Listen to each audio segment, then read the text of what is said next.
Okay. I think the comedy's about to end here. All right. Okay.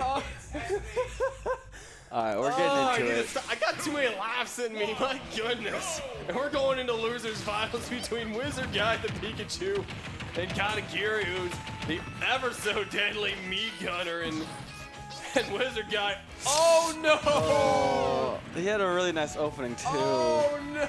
That is gonna come back to definitely bite him in the tail. And hopefully these guys were told that this is probably gonna just be a 2 out of 3 rather than 3 out of 5. So that's even gonna hurt a little bit more for Wizard Guy to lose that first stock. Really, it's gonna be.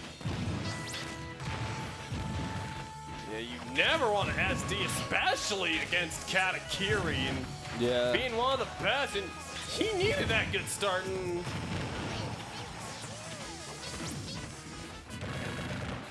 nice shield, nice patience. Block, and just couldn't quite connect the thunder. Yeah, I'm surprised that air dodge lasts long enough to avoid all those hits of thunder. He'll it's pretty get the long forward lasting. smash, but not gonna get the kill.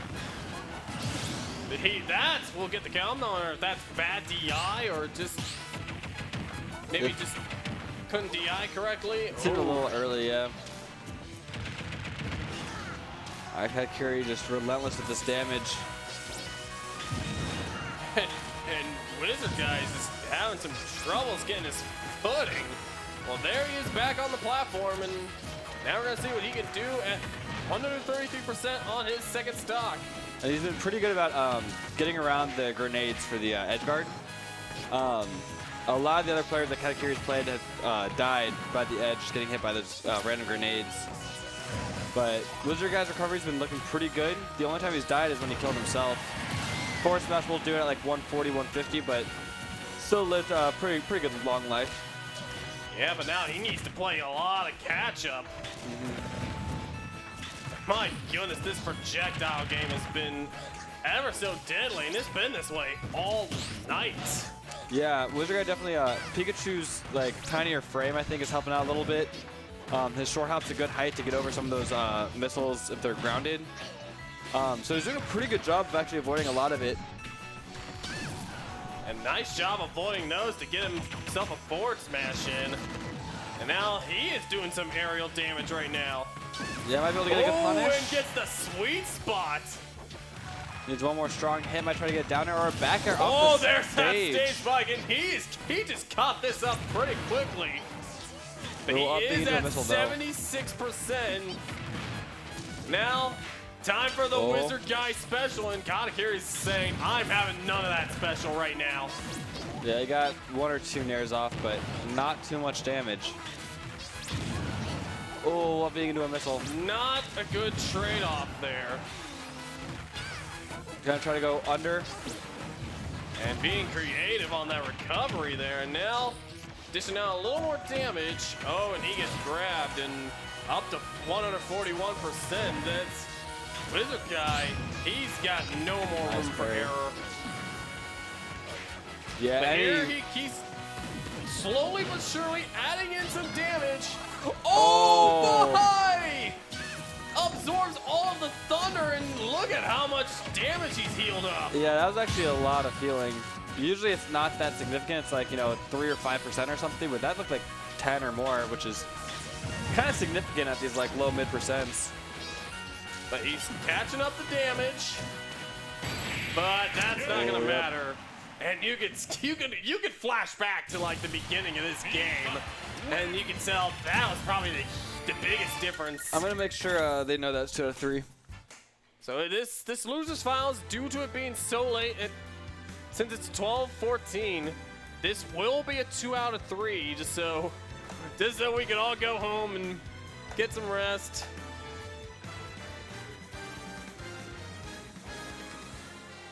There is some development. Is this going to be a 2 out of 3, or is this going to be the normal 3 out of 5?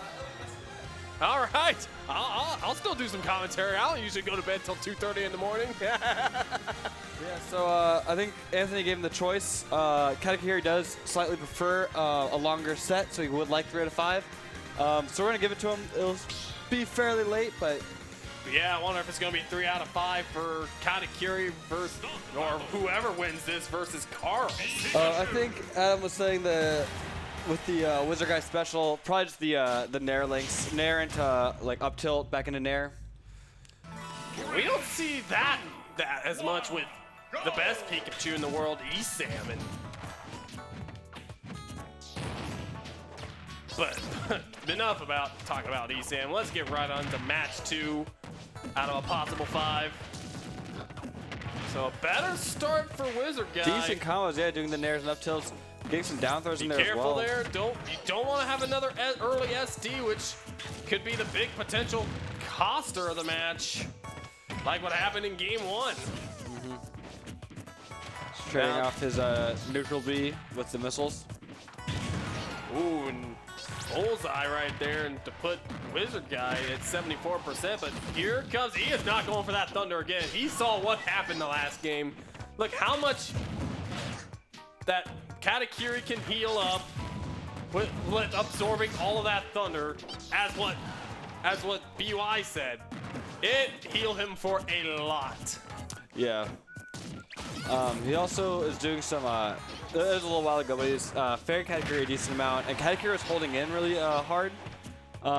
So Wizard Guy might try to take more advantage of that. Nice work, and nice work with the stage spike out of Wizard Guy. Yeah, and that's the second one he's hit this set. So I would not be surprised if Katakiri started teching those a little bit more.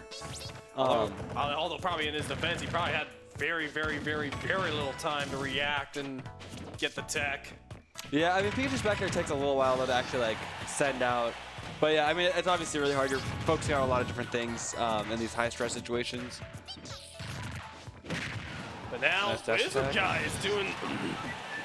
How much of an improvement this has been from Game 1, and oh my goodness. Well, as far as like neutral wins and all that stuff goes, like Wizard Guy was doing fine first game. He just had that instant SD at the beginning where he was in the middle of a combo. He did like 30 or 40%, was at 0%, and died. So like, honestly, I think he's playing a pretty similar game. He just didn't have that big mistake at the beginning. He's, like I said, doing much better with not killing himself. That's pretty much what you said there. Oh, and Katakiri just saying back off. Yeah, might end up being a pretty good get off me tool. It's similar with Ness and possibly Lucas's PK Magnet. I don't know if Lucas's PK Magnet does damage. I know Ness's does. Yeah, it's almost even similar to like a Luigi Nair or something that like, if the combo's not true, it makes it a little bit scarier to try to follow up with them. Nice shield grab. Oh, and a nice connection will do to it. Thunder, and that's a critical hit right there. Yeah. 120 base damage, or 110. I think they nerfed that in Gen 6. But with an accuracy of 70%. But one of the fairs. Oh, and go for that down B that was again. a good thing. Wizard Guy was pretty far with that Thunder. That would have been absorbed and healed up. I think that actually might be the thing I was talking about before, where Katakiri was holding in on a few of Wizard Guy's forward airs last stock. So I think Wizard Guy tried to take advantage of that by doing a fair into a down B. But Katakiri did DI correctly and got out of there. Wizard Guy is being, well, a wizard at that moment. But falls right into those grenades. We have said this a lot. It has been a fear factor tonight. Yeah, grenades just cover so much. Ooh, that double back air also did so much damage. Trying to end it with a down air. I'm sorry for talking over you there. Very good. I was gonna say, he was so close to getting spiked. Yeah, I mean, even though he didn't get spiked, Katakiri brought it back a lot with that combo. Ooh, okay, gonna be able to make it back using the projectiles really well in that kind of aggressive defense where you're coming back on stage, but you're still throwing out moves. I guess I should say aggressive disadvantage position. Now it's a close game 2 right now, but all the explosions just go off at once. Katakiri brings that game back. He didn't even need an opponent SD to win that one. Yeah, I can definitely see why Katakiri loves Me Gunner. I think with pretty much all of his characters, he really loves those ledge traps and just having a lot of options covered so that he kind of forces you into these scenarios. And Me Gunner does it so well. I mean, with the end of that, you could see there were like 2 or 3 different explosions happening all at once. And even while those were happening, Katakiri was going in with his character. So like, he can just threaten so many different options at one time. So I feel like, yeah, this character really fits kind of Katakiri's playstyle. Really, probably better than his Pokemon trainer. I think maybe. I think his DDD, you could really see the amount of like ledge traps and stuff he wanted to do. Pokemon trainer, there was a decent amount because he still had like the fire and like it's still kind of fortunate scenarios, but you can't really set things up that hit at the same time. Where with Mii Gunner and DDD, you really could like, you know, place the Gordo in a way where you could forward smash and the Gordo would be on the other side of their shield. And like, you actually have this, the syncopation of like hits and options being taken. It's really cool to see. We've seen more DDDs, we've seen more Mii Brawlers, and more Charizards in this game than we've ever seen in the competitive scene in Smash 4. Yeah, for sure. And up smash will take it early on. And the Mii fighters have been kind of an Ohio meta lately. Yeah, the Miis are still pretty not popular, but we have two like pretty high-class Mii Gunners here with, not today, but Datus has been playing a lot of Mii Gunner as well. And they both like get to like top 5s, you know, with Mii Gunner. It's unbelievable. The potential that Mii Gunner could have, maybe in the big stage. Possibly. I don't know anyone pushing them at it that hard. Katakiri and Datus might be able to start it. They can start a revolution. They definitely have some time before, you know, the big stages, but I see what you're saying. Being dominant at the local level is still super impressive. All right, Katakiri DIing correctly, so he's not going to get caught with that thunder. And a nice parry, but unfortunately meets another, and I didn't quite catch what the oh, there's a back air trying to drag him down, maybe get a wall spike, but not working. And that forward smash will do it. And you can see the look on Pikachu's face when he hit the screen. It's like just got destroyed. That might need a trip to Nurse Joy there after that. And the first two games were actually like really back and forth. I felt like this game, I think at the end of the last game, Katakiri kind of had to get his crap together, you know, you could say. I think he's got the download off. Yeah, he started playing a lot cleaner at the end of the last game, and he just carried that into this game. And looking like he might JV3, which is pretty crazy, starting at 3 stocks, and for how close the first two games were. It's those grenades making sure he can get it. And yeah, there it is, the JV3. JV3. Somebody hashtag JV3 that on the chat. And we were going to make it a 2 out of 3 to save time, but a 3-0 is pretty quick. That was not that long of a match. Yeah. Yeah. Let's see what the players think if they want to